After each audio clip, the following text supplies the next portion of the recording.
buenas tardes, mis amados discípulos.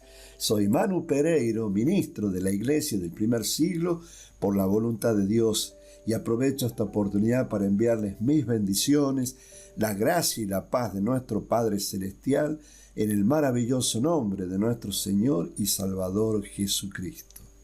Hoy vamos a continuar con el desarrollo del seminario Jesús, el Cristo, el Hijo de Dios, en su parte séptima. Pero antes de comenzar con esta enseñanza, quiero que tengamos en mente estos dos registros de la palabra de Dios correctamente dividida. Acompáñenme por favor al libro de Juan. En el capítulo 17 leemos el versículo 17. Santifícalos en tu verdad. Tu palabra es verdad. Qué importante es tener este concepto en nuestra mente, que Dios nos santifique, nos ponga aparte. La palabra santifícalos es ponernos aparte en tu verdad. Jesucristo dice en tu verdad. ¿Y cuál es la verdad? Tu palabra es verdad. Solo la palabra de Dios correctamente dividida es verdad. Todo lo demás es interpretación privada. Por favor, acompáñenme a 2 de Corintios, capítulo 13, leemos el versículo 8. Porque nada podemos contra la verdad, sino por la verdad. Este registro significa que no se puede luchar contra la verdad, sino que la verdad debe ser defendida y apoyada. En otras palabras, no hay manera de oponerse a la verdad, sino que se debe usar la verdad como una herramienta para alcanzar los objetivos. La verdad es vista como un principio fundamental que debe ser sostenido y defendido en todo momento. La verdad se presenta como una fuerza poderosa que no puede ser combatida, sino que debe ser abrazada y vivida.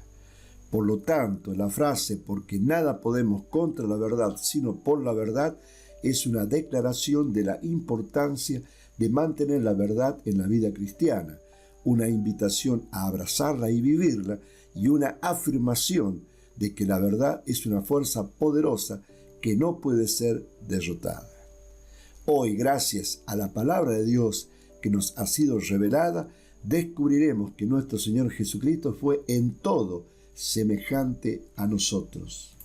Jesús no fue un superhombre disfrazado de humano, fue un hombre verdadero igual a nosotros en todo. Eso hace su victoria aún más poderosa. Hoy veremos cómo Jesús compartió nuestra misma naturaleza humana desde su concepción hasta su muerte. Esta verdad nos da esperanza y nos desafía. ¿Por qué? Porque lo que Él logró como hombre lo hizo para abrirnos camino a nosotros. Vamos a descubrir cómo su humanidad nos identifica, nos representa y nos redime. En el primer punto que vamos a desarrollar, Jesús fue concebido por intervención divina, pero nació como cualquier ser humano. Nuestra identificación antropológica con el Redentor es increíble. Adán fue creado, fue hecho y fue formado directamente por Dios. El Creador produjo el 100% de Adán. En cambio, con Jesús, Dios solamente necesitó aportar la mitad, el 50%, creando en María el elemento masculino imprescindible para la concepción humana. Luego de ese aporte de Dios, la naturaleza, las leyes universales que Dios había creado, tomó su curso normal en el vientre de una maravillosa mujer de cuerpo y alma. María contribuyó a su hijo con el otro 50%. Las leyes de la genética dicen que ambos progenitores aportan la mitad cada uno para la formación del niño en el vientre materno. Estos detalles son muy importantes. Ahora estamos ingresando en el terreno de la grandeza de la redención hecha por Dios mediante un hombre, a favor de toda la raza humana de la que él mismo formaba parte. Por favor, acompáñenme al libro de Lucas, en el capítulo 1, vamos a leer el versículo 35. Respondiendo el ángel le dijo: el Espíritu Santo vendrá sobre ti y el poder del Altísimo te cubrirá con su sombra, por lo cual también el santo ser que nacerá será llamado Hijo de Dios. Vuelvo a repetirlo para que quede grabado en nuestro corazón. Por lo cual también el santo ser que nacerá será llamado Hijo de Dios. Mateo, por favor, capítulo 1, versículo 18. El nacimiento de Jesucristo fue así. Estando desposada María su madre con José, antes que se juntasen, se halló que había concebido del Espíritu Santo. Antes que una mujer conciba, debe producir un óvulo para que pueda ser fecundado por un espermatozoide. María fue la madre de Jesús. No es que Dios de alguna manera se transformó en un cigoto que después de varias divisiones o mitosis dio lugar a un Dios hecho niño. Eso es una falacia doctrinal, pues nuestro Padre Celestial no tiene principio ni fin. Dios hizo que el óvulo de María sea fecundado, y eso es todo lo que se necesita para comenzar el proceso de concepción que terminó en el nacimiento del postrer Adán, un ser humano como nosotros. Dios fue quien diseñó que un óvulo fecundado por un espermatozoide produzca lo que luego de 9 meses de gestación sea un ser humano. El cigoto es la célula resultante de la unión de un óvulo y un espermatozoide durante la fecundación, marcando el inicio de un nuevo individuo con una combinación genética única. Es la primera célula de un nuevo organismo que se divide y desarrolla para formar el embrión. Para tener una mayor precisión de lo que es un cigoto, lo vamos a ver en detalle. En primera parte, la fecundación, la unión de un óvulo, gameto femenino, y un espermatozoide, gameto masculino, se conoce como fecundación o singamia. Célula única. El cigoto es una célula diploide, lo que significa que contiene la información genética completa, 46 cromosomas, 23 del óvulo y 23 del espermatozoide. Primer estadio de vida. El cigoto representa el primer estadio de vida del nuevo organismo. Desarrollo embrionario. El cigoto comienza a dividirse y diferenciarse para formar el embrión. Proceso de desarrollo.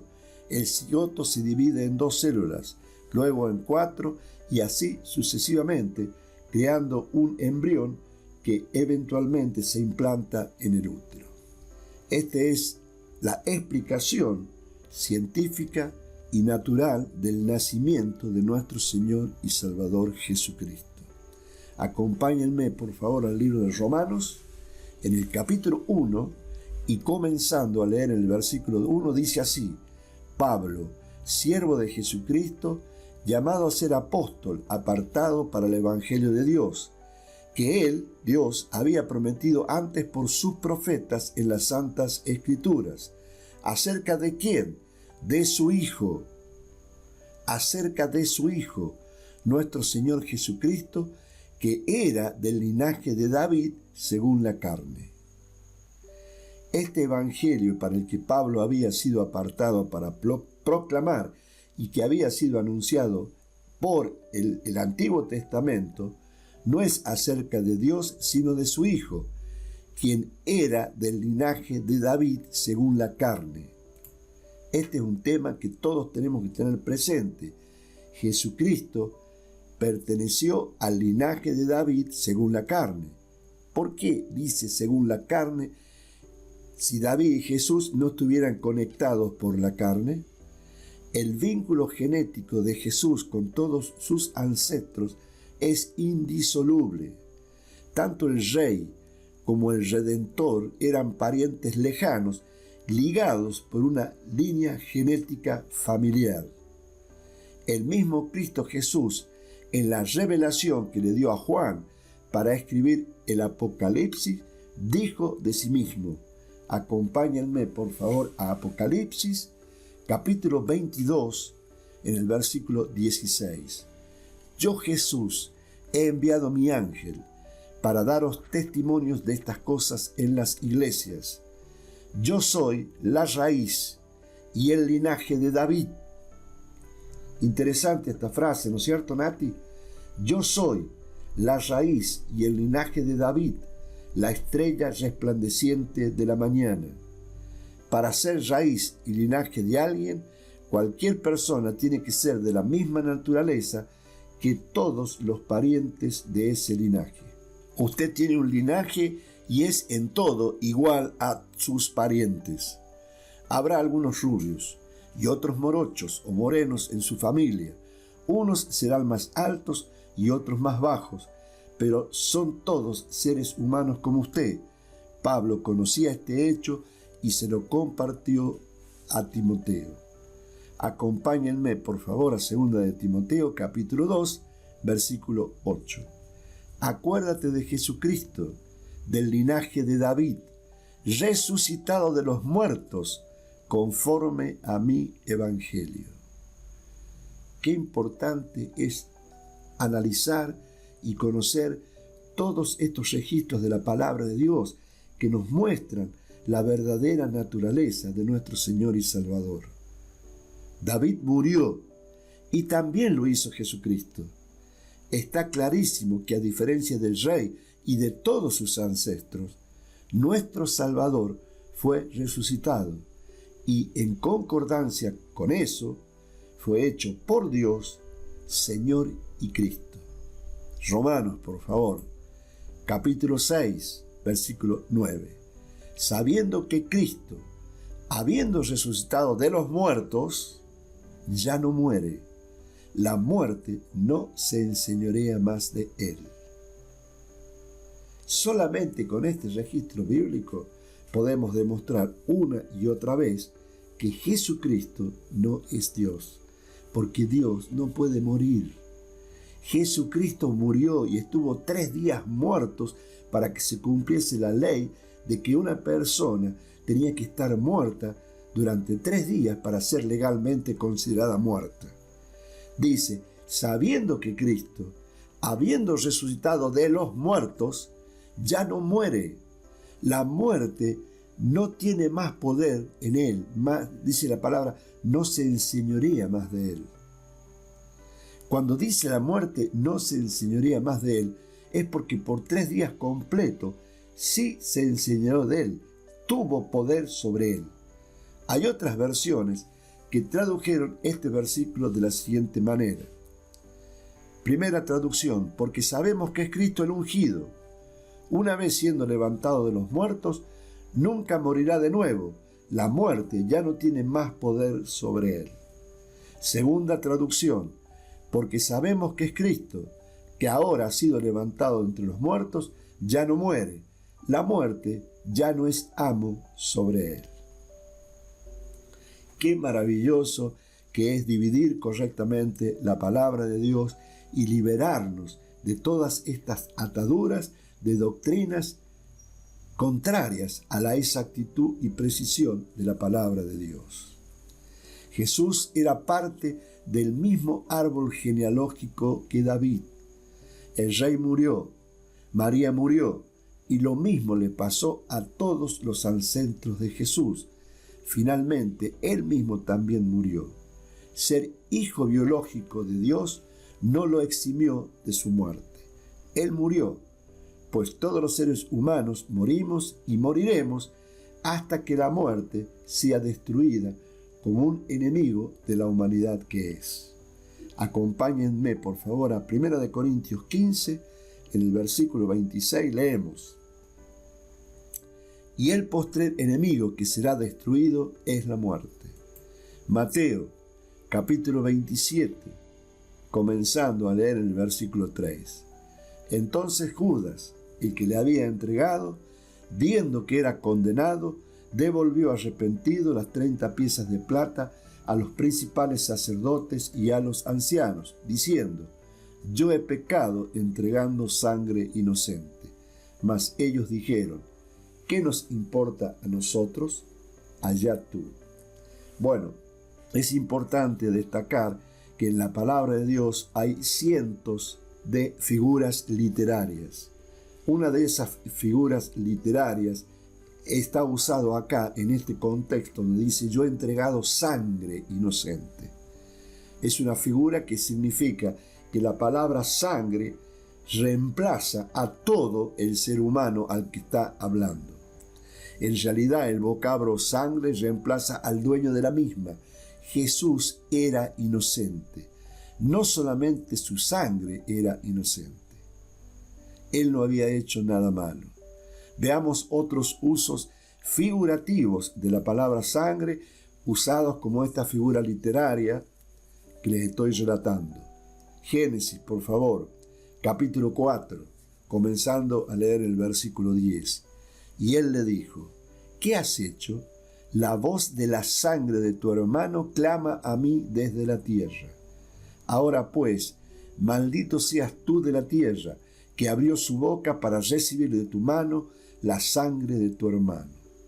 Esto es muy obvio para todo el mundo. Aquí habla de cuando Dios confronta a Caín por haber matado a su hermano. La sangre no tiene voz y por lo tanto no puede clamar.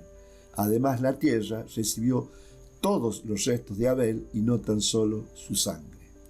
Sangre aquí nuevamente reemplaza a todo lo que era Abel, es decir, a la vida que perdió a manos de Caín. Es importante para entender la palabra de Dios conocer sobre estas figuras literarias. Acompáñenme por favor al capítulo 16 de Mateo, en el versículo 17. Entonces les respondió Jesús: bienaventurado eres, Simón, hijo de Jonás, porque no te lo reveló carne ni sangre, sino mi Padre que está en los cielos. En este versículo, sangre se usa junto a carne, representando al cuerpo y el alma, o sea, a cualquier ser humano. Lo que quiere significar y decir es que este conocimiento que le vino a Pedro no le vino de ser humano alguno, sino de Dios. Hay otros usos más que veremos a continuación.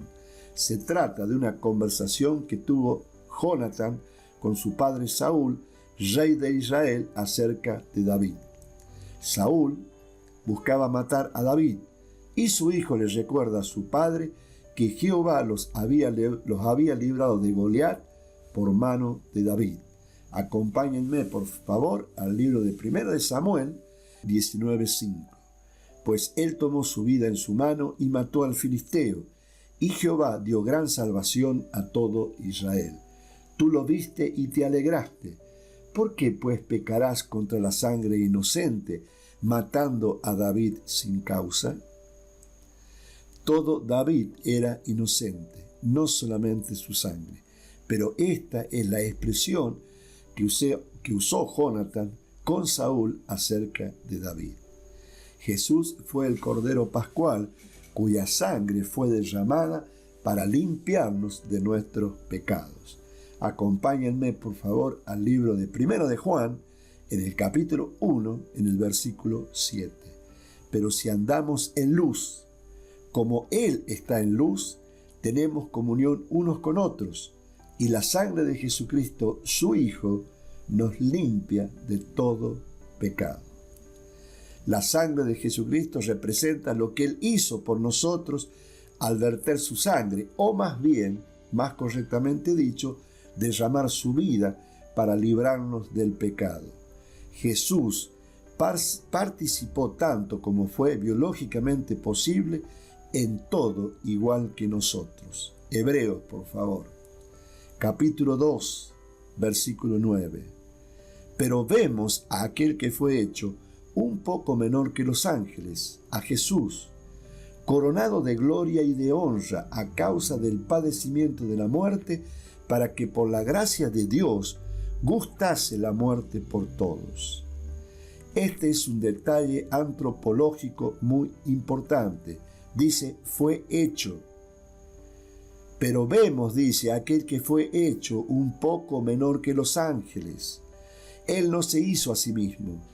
Luego, cuando creció en edad y compromiso delante de Dios, gustó la muerte, reemplazándonos a todos los que tenemos su misma naturaleza humana. La expresión gustó la muerte no quiere decir que a él le haya gustado la muerte, ya que ésta es un enemigo de su padre. Una mejor traducción sería que experimentó la muerte, lo cual es completamente exacto. Hebreos, por favor, capítulo 2, versículo 10. Porque convenía a aquel Dios, por cuya causa son todas las cosas, y por quien todas las cosas subsisten, que habiendo de llevar muchos hijos a la gloria, perfeccionase por aflicciones al autor de la salvación de ellos. La palabra autor no es una buena traducción de la palabra griega utilizada en este versículo.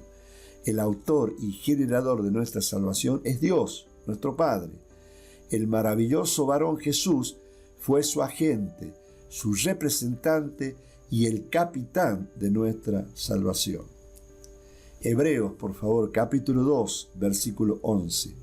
Porque el que santifica y los que son santificados, de uno son todos, por lo cual no se avergüenza de llamarlos hermanos, diciendo: anunciaré a mis hermanos tu nombre, en medio de la congregación te alabaré.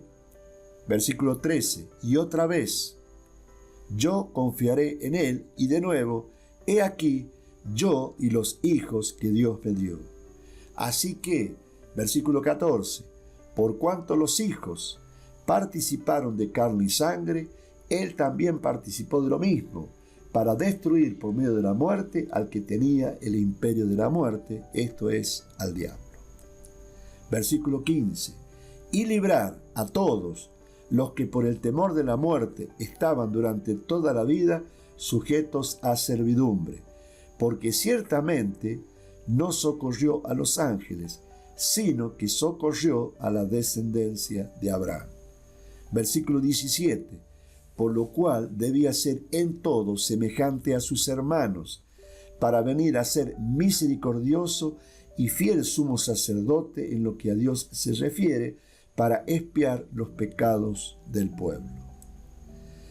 Para que el Redentor sea igual a nosotros en todo, debió haber tenido un comienzo igual al nuestro en todo. De otro modo, no podría habernos redimido ni haber sido llamados el postrer Adán. La concepción de Jesús en el vientre de María fue milagrosa, pero su gestación y nacimiento no lo fueron. Estas últimas fueron para nuestro Redentor igual que para nosotros. Génesis capítulo 2, versículo 21. Entonces Jehová Dios hizo caer sueño profundo sobre Adán, y mientras éste dormía, tomó una de sus costillas y cerró la carne en su lugar. En Génesis aprendemos que Jehová produjo al primer ser humano. Luego, valiéndose de este varón, produjo al segundo ser humano. Entonces Jehová hizo a Eva con el aporte de la costilla de Adán. Con Eva, Dios no necesitó hacer un ser humano desde cero, ya estaba hecho. Similarmente fue con nuestro Señor. Fíjense, al momento de la concepción de Jesús, el ser humano femenino ya estaba producido. Entonces, con el aporte de María, el Creador produjo a Jesús. Luego de la aparición de Adán, todo ser humano necesita la contribución de dos partes para existir. Adán fue el único que tuvo un solo progenitor. Es maravilloso ir desarrollando todos estos temas para entender el nacimiento de nuestro Señor Jesucristo. Nuestro amoroso Padre Celestial intervino en un 100% en el primer Adán. Ese primer Adán, ser humano como usted, desobedeció por su propia voluntad. Entonces, en los términos de su amor y justicia, el Creador debió intervenir también en el postrer Adán, que tuvo obediencia voluntaria y perfecta. la participación de Dios en el caso de Jesús fue en menor proporción. El primer Adán, Dios lo produjo de la nada, creó su espíritu, luego lo formó a partir de la tierra y finalmente lo hizo dándole aliento de vida. Es importante recalcar que la tierra ya existía y el Creador se valió de ella para formar a Adán. En otras palabras, Dios se vale de los elementos que ya creó para hacer los nuevos, los tres elementos constitutivos según el amoroso diseño original de Dios para el hombre. En el postrer Adán, hablando de Jesucristo, en cambio, ya había existencia de todos los elementos creados, hechos y formados al comienzo de la humanidad.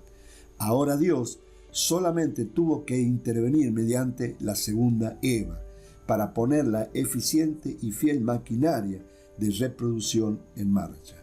El resto de la operación fue un procedimiento biológico normal, igual que fue para usted y para mí. Cierto es que siendo que el aporte masculino lo hizo nada menos que el Elohim, el Creador, uno podría pensar que Jesucristo corrió con ventaja con respecto a nosotros. Pero si ese fuera nuestro pensamiento, no estaríamos considerando que debido a todo el intercambio biológico, fisiológico y afectivo que el niño tuvo en el vientre de María, era en todo igual a nosotros. Pensar de otro modo sería como decir que el aporte de cualquier madre a cualquier niño es inferior al aporte del padre. Las leyes de la genética, instituidas por Dios el Creador, dicen que cada progenitor aporta la mitad. Acompáñenme por favor a Génesis. En el capítulo 3 leemos el versículo 15. Y pondré enemistad entre ti y la mujer, y entre tu simiente y la simiente suya. Ésta te herirá en la cabeza, y tú le herirás en el calcañar. Este maravilloso registro documenta a Dios Elohim hablándole a la serpiente y a Eva, no a Adán, después del pecado. Jehová dice que dos simientes estarán enemistadas, la una que proviene de la serpiente y la otra que proviene de la mujer. La herida producida por la simiente de la mujer Jesucristo a la simiente fue de muerte. Su destino está totalmente sellado para su mal. Esto hizo la simiente de la mujer. Otras traducciones, en lugar de simiente, ponen descendencia, prole o posteridad. Si la mujer, en nuestro caso María, no interviniera en la genética de su hijo, en nuestro caso Jesús, ¿qué relevancia tendría hacer esta mención? ¿Cuál sería la necesidad de la genealogía de Mateo 16, que une a un número grande de seres humanos, todos acentos de Jesús, a través de su madre? La promesa del Redentor fue hecha a la primera mujer y por consiguiente, por añadidura, a toda la raza humana representada por ella y Adán. Dios le dijo a Eva que de su simiente iba a levantar al Cristo. A partir de ese momento, todas las mujeres hebreas, Eva incluida, se reservaron para tal acontecimiento. No obstante, el Cristo iba a venir de una virgen. De esa manera, nadie podría decir que otro, y no Dios mismo, había intervenido para que María concibiera.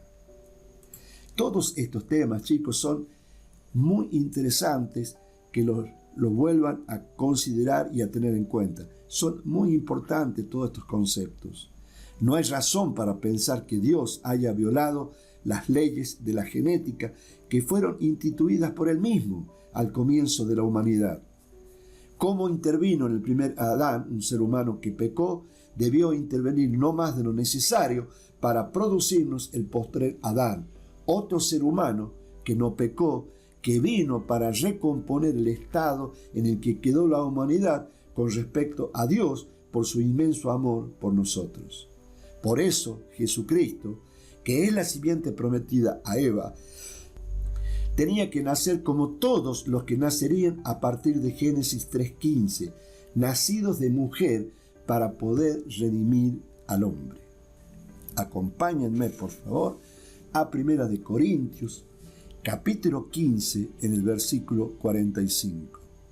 Así también está escrito: fue hecho el primer hombre, Adán, alma viviente, la creación de Dios en esa primera etapa. El postrer Adán, Jesucristo, espíritu vivificante. ¿Por qué? Porque nosotros tenemos el Espíritu de Dios dentro de nosotros, el Espíritu de su Hijo. ¿Se acuerdan de lo que nosotros leímos en varias oportunidades? Si tú tienes al Hijo, tienes vida, y si no tienes al Hijo, no tienes vida. Esto es maravilloso, cómo toda la palabra de Dios está interconectada con Jesucristo, con el plan de salvación desde Génesis 1:1 hasta Apocalipsis 22:21. Todo está interconectado. Como Dios, a través de su palabra, nos ha revelado todas estas tremendas verdades. Miren, otros registros bíblicos que confirman lo que estoy hablando. Mateo, por favor, capítulo 1, versículo 1.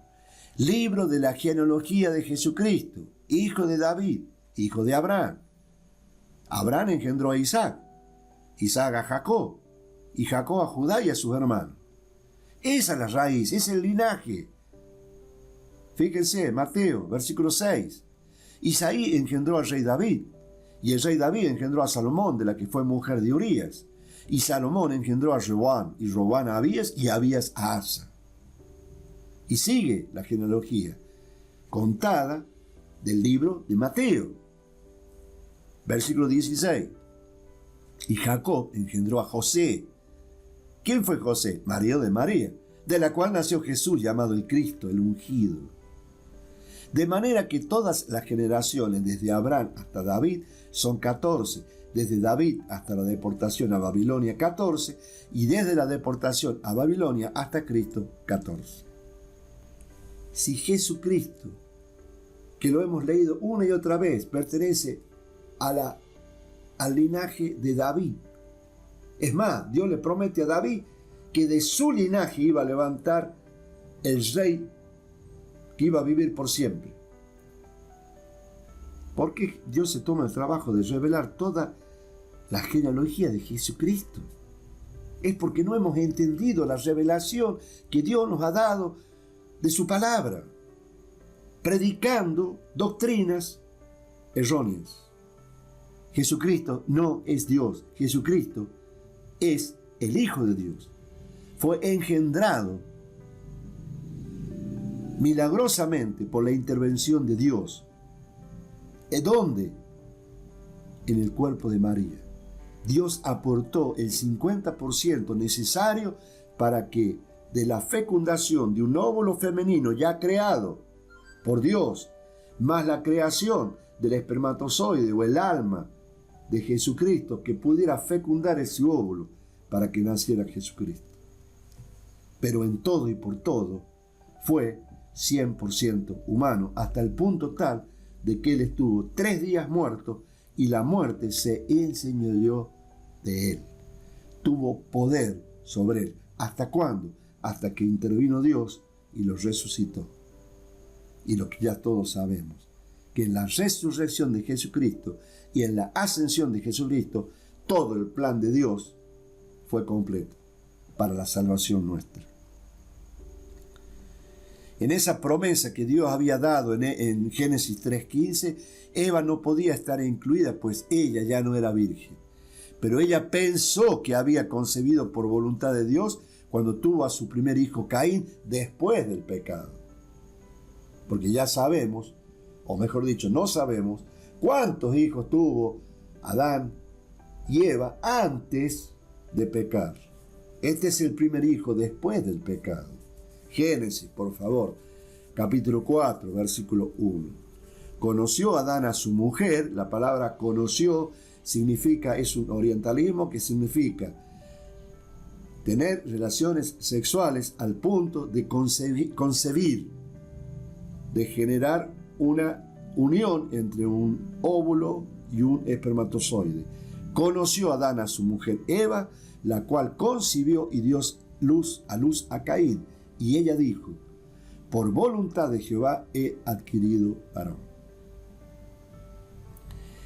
Si Jesús venció siendo como nosotros podemos vencer con Él. Jesús fue como vos y como yo, para que vos y yo podamos ser como Él. No estás solo. El Salvador que te guía ya hizo el camino. Él te entiende, Él te acompaña y te da de su espíritu para que puedas vivir como Él vivió. Conoce más su humanidad y vas a conocer más tu potencial en Él. Hoy quiero que vuelvas a mirar a Jesucristo no como alguien lejano, sino como el hombre perfecto que abrió el camino para vos.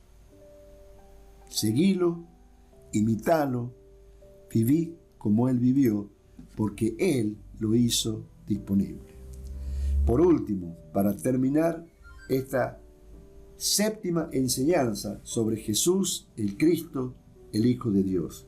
Acompáñenme por favor al libro de Juan, en el capítulo 10, y leemos la versión B de ese registro, que dice: yo he venido para que tengan vida y para que la tengan en abundancia.